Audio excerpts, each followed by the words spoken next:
Hi, everybody. So I'm Justin. I'm half of the studio Subset Games. We made a game called FTL, Faster Than Light.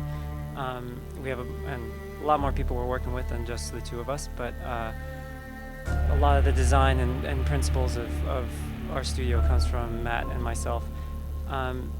So if you aren't aware of FTL, it was our first game. It's basically a captain simulator. We're trying to give you the feeling of being Captain Picard. So rather than controlling, like piloting a ship or controlling a fleet of ships, most of the time is spent manipulating crew and telling them to put out fires and,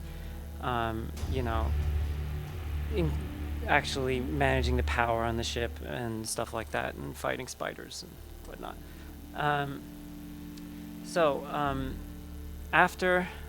After we made FTL, we spent a while sort of with post-release work and doing expansion and stuff. And eventually, about 3 years ago, we started working on Into the Breach. We hadn't announced it for an extremely long time because we didn't want to feel like the pressure of the sophomoric release. And so we wanted to make sure that we really liked it before we came out and talked about it. So since it would be easier just to show, I'm gonna explain some of the game to you guys because we haven't been too open about it. Not a lot is known.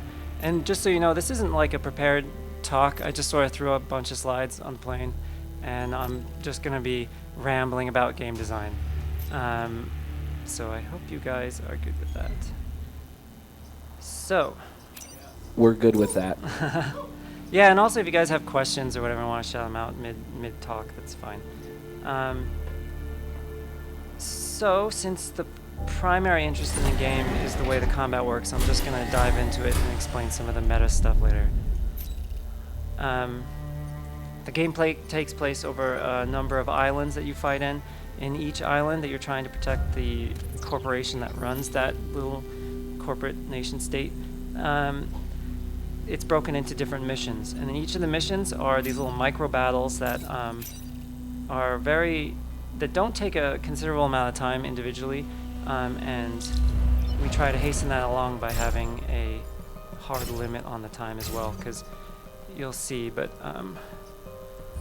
the majority of this game is basically our responses to what we like and dislike about other strategy games. And so we ended up sort of shifting the principles of design pretty reasonably.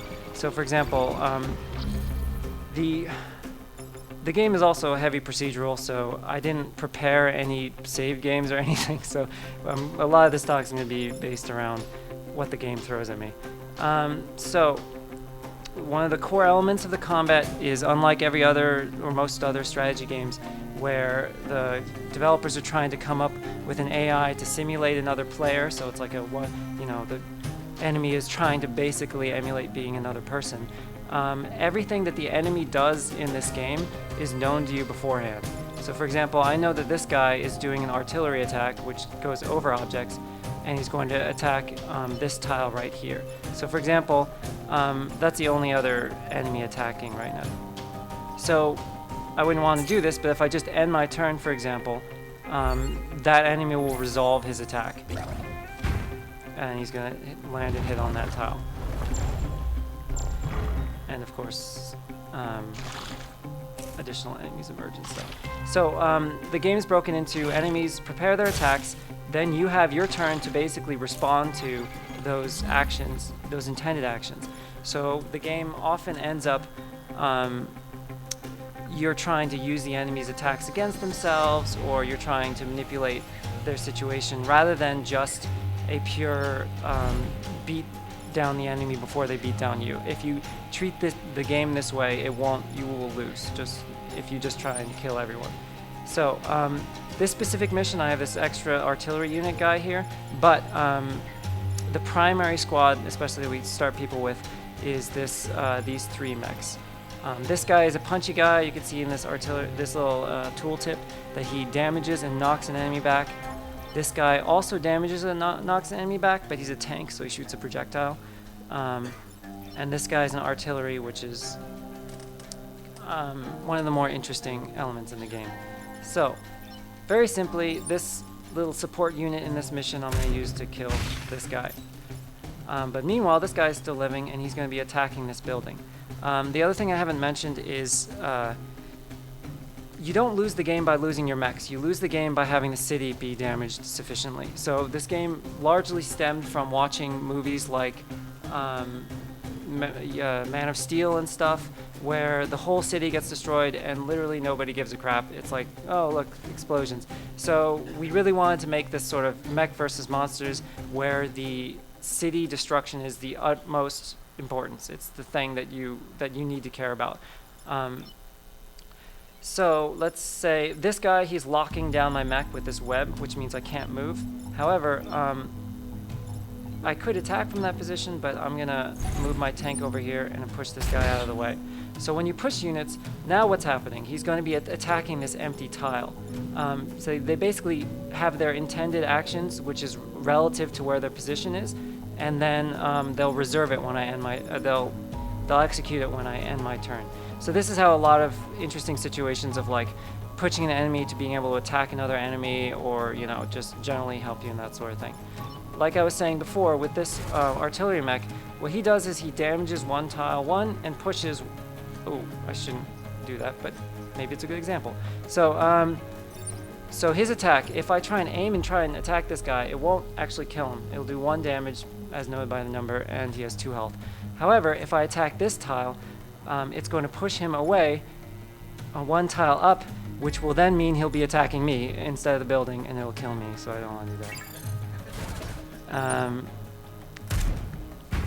So I shifted him over, and then now he's attacking an empty tile. The strategy of the game, like I said, you don't generally just want to be trying to beat down everybody. Instead, a lot of the time, it's all about damage mitigation and preventing damage. If you just get by one more turn without something bad happening, it's generally fine, because as it says here, victory is in 3 turns, and no matter what, the game will end regardless of how many enemies are on the screen. So similarly, like this I could attack this guy and punch him here and kill him, and then he'll slide over 1 tile into the forest. However, pushing also bumps units. So now I've bumped that unit into the other unit, and they both take damage. Similarly, you have to be careful. For example, if I punch this jelly guy that way, it would punch him into the building and damage the building. So a lot of another thing that we really want atmospherically to be in the game is this feeling of collateral damage, of like, you have to be careful with your rampaging giant mechs to not just, kill everything by accident. This unit, just for sake of interest, these ones, they provide passive bonuses. So he gives health to all the other, regeneration to all the other units. So that's why this guy's back up to 1 health. I'll play a little bit more just to show you the end of this mission.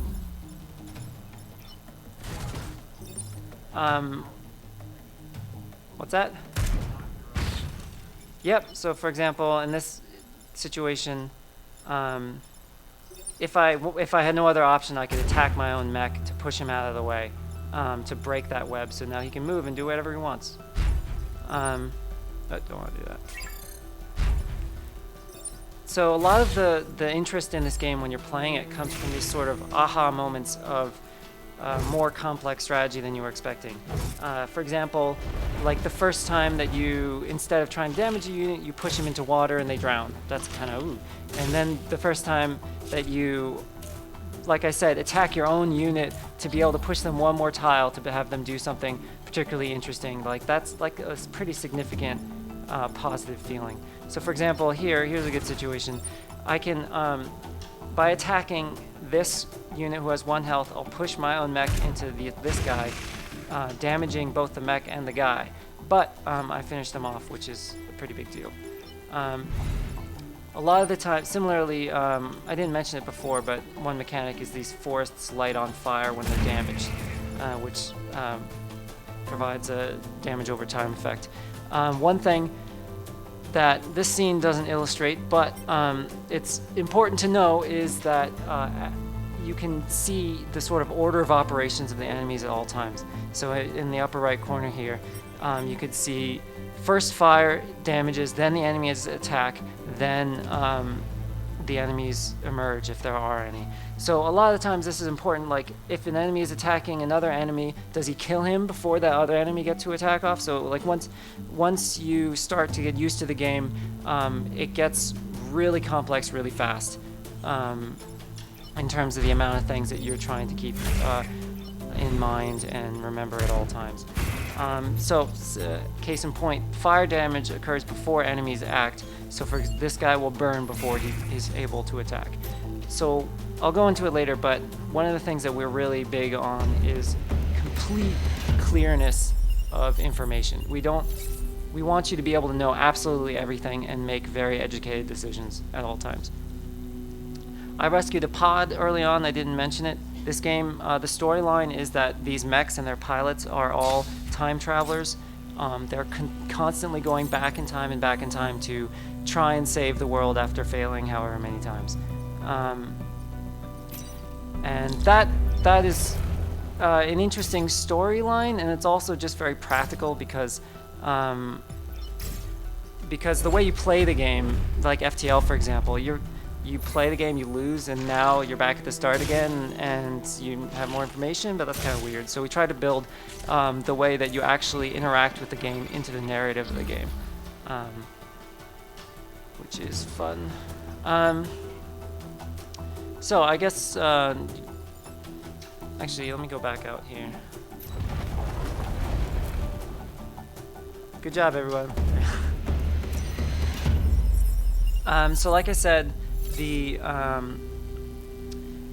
game progresses through these little short missions. The missions have these little sub-objectives. The primary objective is just don't die, but the sub-objectives provide little challenges and stuff that provide stars, power, or cores. Stars are a reputation, which effectively boils down to money. It's how much the corporation likes you based on your performance, and therefore you'll be able to, they'll give you more stuff in the future. Once I get to the end of the map, I'll show you. And you also get power, that's your hit points, it's a power grid. I haven't shown it, but every time a building is damaged, it reduces your power by 1. If it drops to 0, you lose the game. And the power is persistent throughout everything. Meanwhile, the mechs can get repaired. If a mech dies, it gets repaired for the next mission. However, the pilot who's piloting it may die, and then you'll have to run it with an AI, which is less effective. The pilots themselves can level up. It's pretty minimal. They get mild unknown bonuses, but there's a whole bunch of named pilots that have sort of preset skills that are unique to them. Similarly, you get these cores. Reactor cores allow you to increase the power of your units, of your mechs. So for example, it's kind of like FTL. You can add power to an individual mech, and I can use that to increase this weapon's damage by 1 with this mod, for example, or increase the units and movement. I'm gonna undo that. Let me just cheat here. So this, a lot of the times the mods are changing the effect of the weapon. So this change lets you dash prior to punching with the punch mech. It lets you move across the entire map to do so. So I'll go into it later, but one of the big challenges of designing these weapons and everything is that it's not just all about killing people, it's about manipulating, oh, there's no sound there, about manipulating them. So every weapon needs to basically have multiple purposes to make them particularly interesting. So I was just showing this mission because it illustrates some of the interesting sort of design elements that we get to play with each mission. In this one, there's a tsunami or something coming, heavy high tide waves, and so every turn the ground gets sort of erased by the water that's encroaching. Similarly, you could see when it happens in the order, so it may matter. So, for example, this guy attacking my unit, I can push him with artillery while killing another unit, and he'll be drowned in the next turn.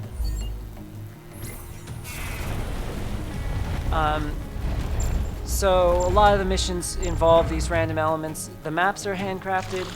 generally speaking, with some randomness, but the types of enemies that you encounter, plus the weapons, plus the general random elements within the game, make for a highly varied game each time you play it. It's like very often I'll still encounter situations that I just have never seen before, and I'm like, oh, that's interesting. Let's get out of here.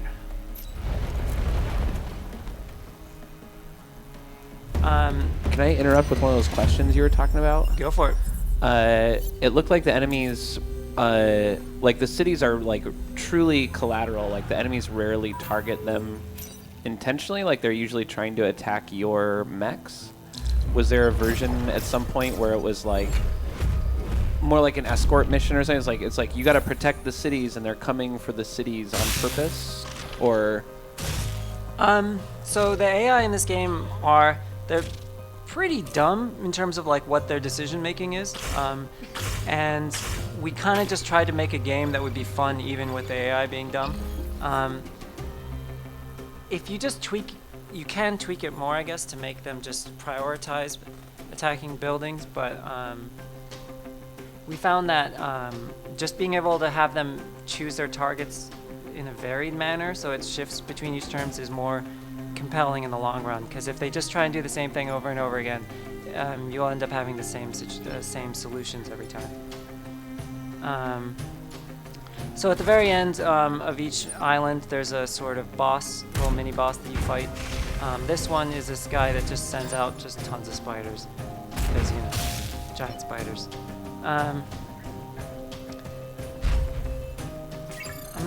So like positioning and everything, it's not as important to some games. There's no height and stuff, but once you get better at the game, there's a lot of things that you can subtly do different. Like by standing in this tile here, you know, you block the movement potentially of enemies. I haven't mentioned it, but like enemies emerging, these sort of rumbly things, you know, if you block it, you may have saw, you prevent an enemy from coming next turn, and you also take 1 damage. So that's like, even the enemies that come out every turn can be used, you know, within your strategy to, like, you know, try and make sure that you block an enemy with another enemy, which kills that enemy and makes the next turn easier. Because in general with this game, where the difficulty comes in is when it gets sort of overwhelmingly complex, and there's just more and more guys to overwhelm you.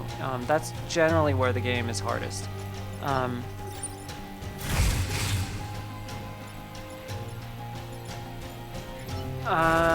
I just in the interest of time, so I'll just go ahead and skip this.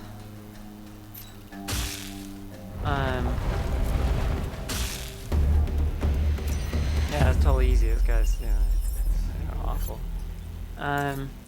So at the end of each of the islands, you can end up purchasing weapons and pilots or whatever, and extra cores based on. Ooh, it's not the best things to show off, but it's fun. So I guess I'll just start talking about the talk. I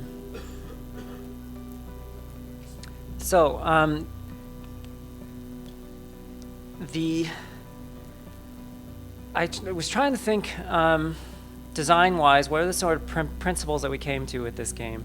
And these are not things that Matt and I decided beforehand. He may disagree with everything I say, but these are sort of how I've been, sort of topics or principles that keep coming up in everything that we do. And maybe we'll make a game in the future that isn't like this, but at least with this game, these are some of the sort of design principles that we worked with. I'll go through the list shortly. Minimalism and transparency. What I mean is no hidden numbers. Everything is known to the player.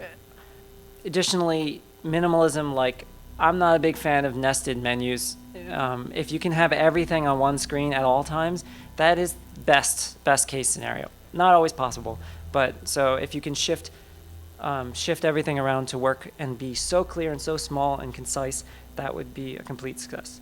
Nothing left to chance. What I mean by that is sort of like XCOM, I'll talk about it later, but just avoiding too much things like hit chance and damage randomness. No winning strategy, that's a big thing in my mind. You can't have one thing that will work in every situation. So FTL, everything has a counter. Like every build has a counter. Remember the original goal, that's just how we design. We sort of design bottom up instead of top down. I don't remember which is which, but just we start with a sort of what is the feeling that we want the player to have, and then always try and make sure every design element works towards that goal. So, minimalism and transparency. Growing up, a lot of the time, complexity in games is a lot of smoke and mirrors. It's a lot of numbers that go up that generally make you feel better. This had a big impact on me as a kid. Like, these are all games I adore, but these are all things I would never do anymore. For example, Final Fantasy is just having so many numbers that don't really technically matter. Maybe they do, who knows? But like all the attack damage and spell damage and all these things and all these choices and generally boil down to, do you kill an enemy in 2 hits or 3 hits? And so I prefer to, if that's what's going to happen in the long run, just screw it all and say your attack will kill him in 2 hits or 3 hits, and then you make that change. And it's so big jumps in usefulness rather than lots and lots of minute small differences that you can't tell the difference. Similarly, Ogre Battle, I adore that game, but holy cow, there's like your alignment of your characters changes based on if you attack during night or day, and your level's higher or lower than them, and then the cards that you pick up changes their alignment, and the alignment changes what sort of classes they could be, and so you can get stuck in these awful things if you don't just read a freaking giant like book of people who like hack the game to figure out what's going on. Love it, but I am unwilling to play or really get invested in that stuff anymore. Similarly, Final Fantasy Tactics, many of you people maybe never know this, but like based on the month and day that each unit was born, they have different like effects that they can have towards other units, and the male versus female like can affect them, and it's all based on this zodiac thing that like never comes into play ever. But if you're just wondering why is my samurai doing so low damage, it could just be because of what day they were born on. It's ridiculous. And Ogre Battle and Final Fantasy Tactics were both made by the same designer. Doesn't surprise me. Whose next game is Vagrant Story, which has even crazier, weird hidden stuff. Don't get me started on Vagrant Story. I mean, I want to love that game, but dear Lord, I'm reading like a book of like what to do to make my weapons not do 0 damage every attack, and you just can't even figure it out.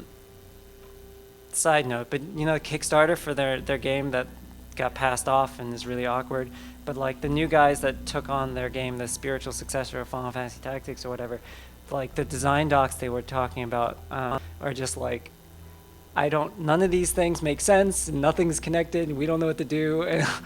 Anyways. So nothing left to chance. Similarly, when you try and make a game where the enemy, where it's symmetrical, like, StarCraft or something, that's asymmetrical, but you're playing an enemy that is trying to be another human that has all the same mechanics in you and all the same situation. It gets hard to feel like you have a complete control over the situation without adding a lot of randomness to make it interesting. So Final Fantasy Tactics, if you knew your attack was going to hit or not every single turn, that would very much change the way you play. So a lot of these games traditionally have always relied on chance. I don't know, stemming from Dungeons and Dragons, who knows? So based on, everyone knows this, based on your stats, maybe you miss, maybe you don't. So for example, the fun of XCOM, wow, I get louder if I aim there. The fun of XCOM comes from knowing everything that anyone can do and setting up the situation best as possible, and then hitting go and seeing what happens. And in their own words, they find the game is much more fun if you sort of take those losses in stride and try and move forward with those losses in mind. Meanwhile, when you play the game, you set up 6 overwatches on one guy and you hit go and they all fucking miss, and then you're like rage quit. So so I mean, I love the game, but our game is very much a response to that. You know, in FTL, I guess we were leaning this sort of direction where you can see everything that the enemy's doing. You know exactly what rooms are going to hit what, but there's still a lot of randomness in terms of like what rooms the enemy target in FTL, right? Like if I just bump it up 5% to say target an important room, the game just becomes impossible. Like they'll just, like when people talk about like multiplayer for FTL, it would just be whoever targets the weapons room first wins, like, you know. So it's the miss chance and everything is important in FTL, but we tried to make it so that it was like very clear, calculatable sort of cost risk analysis, but even that wasn't as successful in FTL. So for in this game, we tried to make it like completely everything, you know, there's no randomness in that form at all, which then hopefully means the player, when they lose, they know it's exactly their fault. There's no way that you can just be like, you know, the AI, if the AI didn't do this, then I would have won. Or if I made that shot when I had like 80% chance to hit, I would have won. So that's like a lot of ways to like excuse your own failure to then blame the game, which I think often leads to anger towards the game and then feeling of unfairness and yada, yada, yada. So if I get rid of all of that, in theory, people, when they screw up, they realize it's their own freaking fault and that they realize that they could get better, and maybe that'll lead towards longer term engagement and more enjoyment and stuff. Because I do know a lot of people who say when they play FTL, they say they like, when I lose, it feels very powerful because it does feel like, you know, I've failed these people. And so we want to emulate that and maybe even push it further. No winning strategy. This is a biggie for me. So in strategy games and stuff and other games, if I feel like I figure out what it is that will be successful, I instantly lose interest. So, for example, Advanced Wars, great for a while. I tried going back to it to try it again, and maybe other people aren't like this, but in that game, if you have a strategy, it can win every single time. You could just gruelingly grind out every battle by just trying to just take one more building and have better income over them. It works every single time. Not only that, they have all these different units and all these different commanders, and they all have different abilities, and you can have different strategies based on that, but you don't need to do any of that. The first guy you use, you could use the same strategy on every mission, and that sort of causes me, as, I don't know, a min-max or whatever, to just be like, why should I bother trying to learn a new technique if I can just do the same thing over and over again? And so completely removing that possibility, I think, maybe makes people like me have less guilt when they're playing and more willingness to try new things, theoretically. There's a talk someone did that was interesting, basically trying to, how do you convince someone, anything really, how do you convince someone of something or to do something? You shouldn't be asking, how do I get them to want to, how do I, you know, get them to do this? You should be asking, why are they not already doing this? And so we try and shift the game design and shift everything so that it becomes very clear to the player what they should be doing. For example, we don't really actively tell you in Into the Breach that the buildings, you know, you can't just fight and kill everything and win.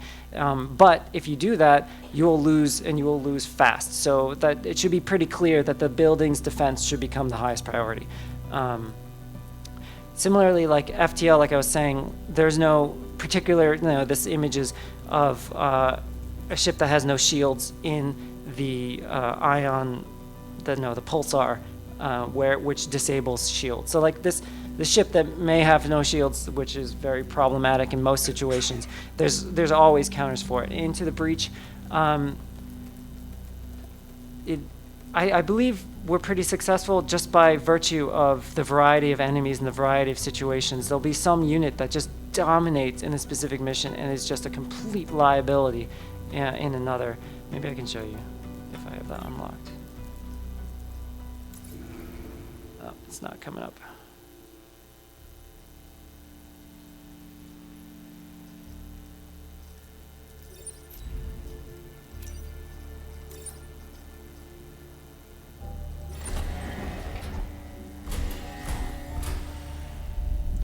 I don't want to show off too much of the content, you know, before release and stuff, but this is like my favorite freaking squad.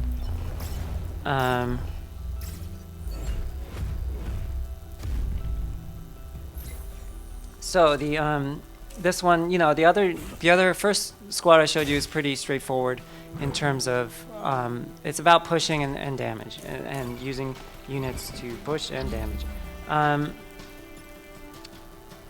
What can I do here? So this squad revolves around this guy who, when you attack, what it does is it chains damage between every unit next to each other. So for example, if I move him here and attack my own guy, it'll damage everybody in that line. Wow, this is a bad situation.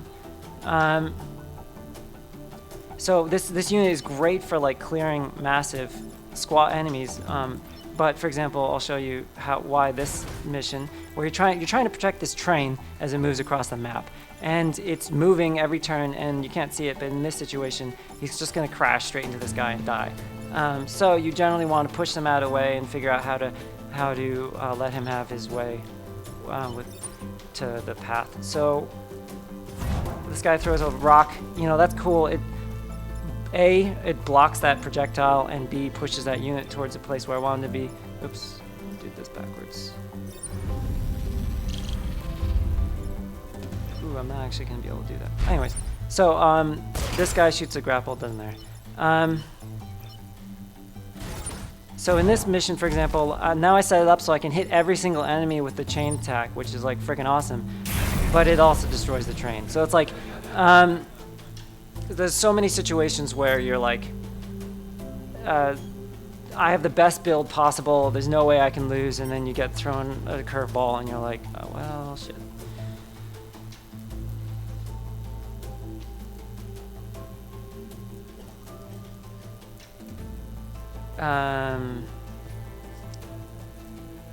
Let's see. Yeah, no winning strategy. Like I said, the whole protecting the buildings being highest priority, the reason for things like that, and also the reason we approached FTL, the way we approached FTL decision making, is we want, if you don't have a single strategy every turn, that means that when you play the game, you are presented with like decisions every single time you play the game. And that generally, what we really want you to have, like in FTL for example, is we want you to have hard decisions, things that you feel uncomfortable making, and also things that actually have consequence. And having consequence is why our games have permadeath, because it would be very hard to really feel permanence of your decisions if you don't have permadeath, because unless you have some crazy complex dynamic storytelling thing, but that sounds hard to make. So permadeath. So similarly, in Into the Breach, we want it so that your decisions in any given situation change based on what's going on. And so setting it up so that in certain situations you may feel like it's worth letting a building die. In certain situations you sacrifice your favorite mech and your favorite pilot in the beginning of a battle to be able to prevent, you know, some really important thing from going down. In other situations, you know, you maybe even attack a building because it's just like, sorry guys, like this is the highest priority right now. Or like that pod that's in this image, like maybe that's most important situation sometimes, but not others. So it's really important to us to be able to have these varied situations, because otherwise, if you don't have stuff like that, you basically are training good players to just be a robot, to just be on autopilot. If this, do this. If this, do this.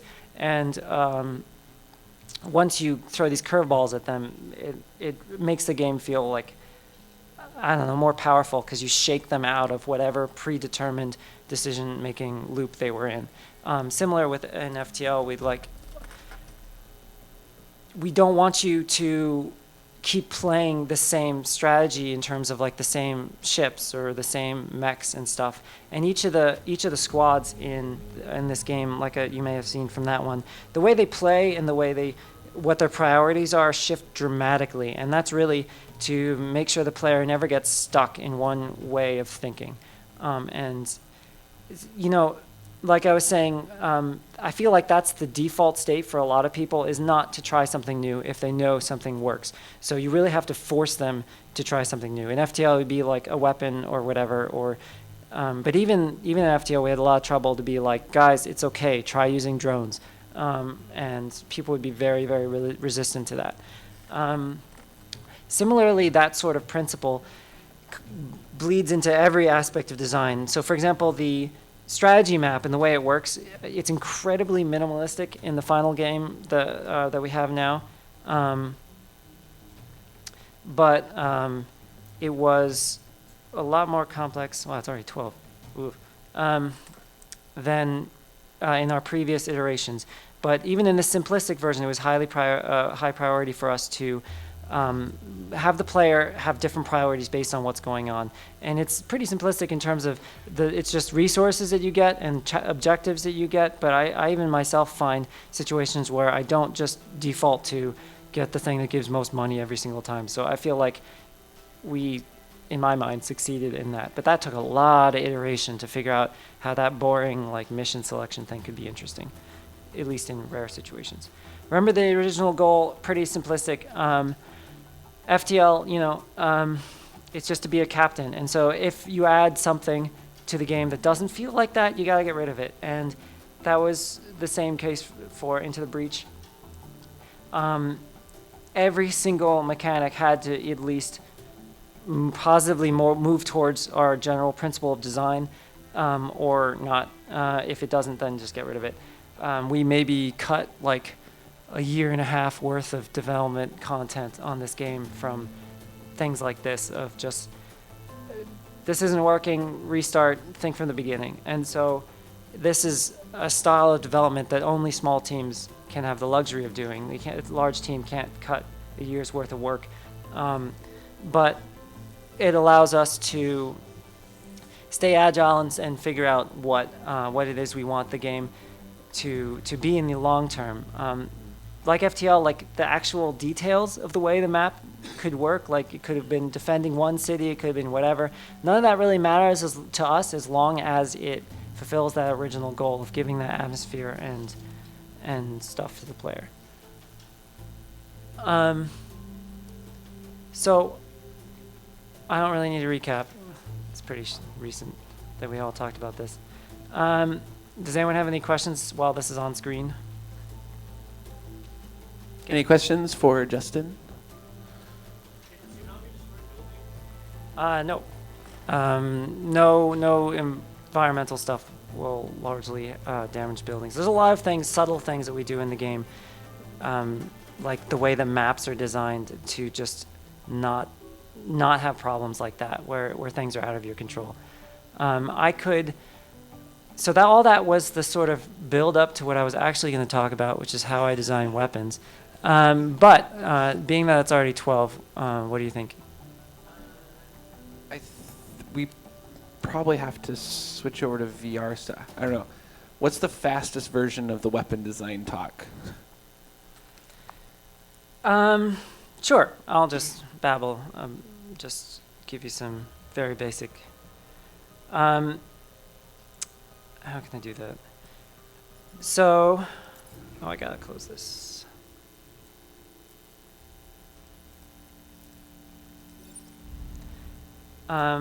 Maybe I'll use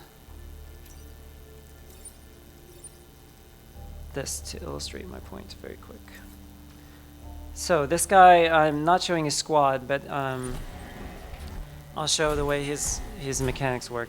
So this game is a challenge to create weapons for. It's really easy to come up with tons and tons of ideas. It's really hard to come up with ideas that actually fulfill all the things that we want in the game. So for example, if you have we don't want to just have multiples of single weapon that do more damage. That's just kind of antithetical. B, we don't want the player to get those situations where I didn't find X, laser, so now I won't be able to win the game. So that means in our minds that you have to be able to win the game with the starting equipment. That's why we have those mods in the weapons to be able to power them up. But otherwise, or you could just go different routes and get different weapons so you have more utility or whatever. But so being able to have control in terms of not feeling like you're reliant on the random elements of the game to be able to succeed, that's also a big point. So that means the squads need to be relatively viable to the end. Similarly, because the game's about manipulating the enemies and responding in this sort of puzzle-like environment, that also means that weapons need to have multiple utility, useful uses, and that's rather challenging. This, so for example, all these weapons that damage and push are really, let me get out of this one.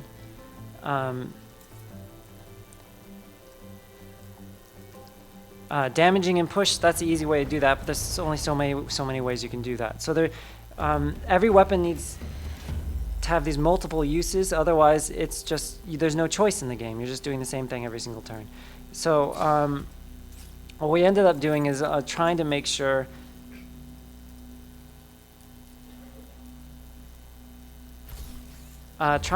you can use these things in different ways. This guy's little passive support weapon I gave him just now is a grappling hook. What that does is lets you pull an enemy towards you. It also lets you pull yourself towards solid structures. So like, there's so many different ways. Let me try and get a map of water. There's so many different ways that you can end up using this. You can use it to pull enemies into a line to be able to hit them with your mech, or pull enemies into other enemies, or this isn't gonna work. Anyways, or you can pull enemies across water and then they land. Oh wait, I can do it. Let's do it here. Like you can pull an enemy and just drag him in the water and he dies, right? So it's like actually a really powerful weapon in certain situations. Or you can pull your ally out of a webbing so they now can do whatever. So it's like, I love the little situations where you presented this puzzle that's just impossible looking, and then you think of a way of using your weapons that you didn't think of prior, and then you're like, oh, that just solved the whole thing and now everyone's gonna live. And those moments in the game are most interesting to me. Real quick, this guy's weapon I think is actually maybe the most interesting weapon in the game, although it may not seem like it. He freezes an enemy and freezes himself. Frozen units can't act, and then once they take damage, you'll break them out of that ice. So what this does is it basically since every battle is on a timer, it effectively removes one enemy from combat. So it's like ridiculously powerful. Like you could essentially kill an enemy per turn. Not only that, but it sometimes affects their AI, because enemies will try and break their allies out of the ice, which also lowers the risk during battle. So we try to balance that by freezing your own unit. And so that means either you have to break them out of the ice, or every other turn you have to repair yourself to get out of the ice. So you can only attack twice per mission, essentially. Naturally, I thought that I should give it a mod to be able to remove that ice-breaking ability, remove the self-icing aspect of the ability, so that by the end it gets more interesting and you can use it every turn and blah blah blah blah. And what actually turns out is the fact that it ices itself and freezes itself is like maybe one of the other most useful things about this weapon, because not a particularly great example, but like what you can end up doing is using it to ice a specific unit, and then also use your frozen unit tactically. So, for example, preventing this building from taking damage because it just blocks that shot. Similarly, you could just plop them down on one of these emerging tiles and then freeze enemies while just preventing a unit from coming out every turn. So when we decided to remove that that mod to remove the self-freezing ability, because basically we'd be teaching people that this is a bad thing, when what we want to be teaching them is, holy cow, this is freaking really useful, like here in this situation. And it's also really complex because you want it to be broken out every single turn. So you want to find a way to have it take damage from your own units or from something else. So it's like it creates all these complex little puzzle situations of how can I set it up so that my unit is useful and then also is broken out. And so we want to encourage that sort of thing, which is why we ended up getting rid of that mod. Oh man, okay, that is awesome. Justin, thank you so much. Is there like a website, a Twitter, etc. thing you want to point people at real quick? If they want to find out more, is there a release date, etc., etc.? Yeah, I mean, the game is pretty far along, but you know, the whole last 10% being 90% of the work thing is in effect.